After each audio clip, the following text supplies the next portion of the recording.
Number 1, 10 rupees నోట్ని మనం ఖచ్చితంగా చూసి ఉంటాం. 10 రూపీస్ నోట్ పైన ఒక చక్రం కనిపిస్తుంది.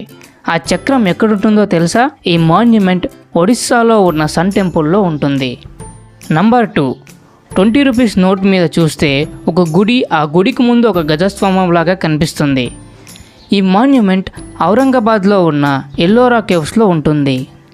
నంబర్ 3, 50 రూపీస్ నోట్ పైన ఉన్న మాన్యుమెంట్ చూడటానికి ఒక రథం లాగా ఉంటుంది.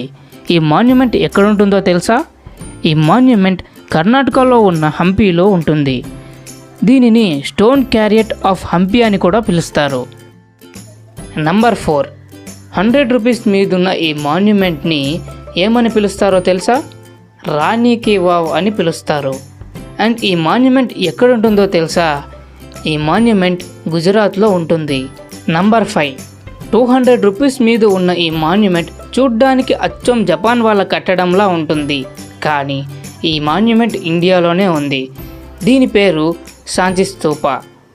ఈ మాన్యుమెంట్ మధ్యప్రదేశ్లో ఉంటుంది. నంబర్ 6, 500 రూపీస్ మీద ఉన్న ఈ మాన్యుమెంట్ మనందరికీ తెలిసిందే, రెడ్ ఫోర్ట్, న్యూఢిల్లీలో ఉంటుంది. నంబర్ 7, 2000 రూపీస్ నోటు మీద ఉన్న ఈ ఇన్వెన్షన్ పేరు MOM అంటే మార్స్ ఆర్బిటర్ మిషన్. దీనికి ఉన్న ఇంకొక పేరు మంగళ్యాన్. ఈ మంగళ్యాన్ని Indian space research organisation ISRO November 2013లో స్పేస్లోకి లాంచ్ చేశారు.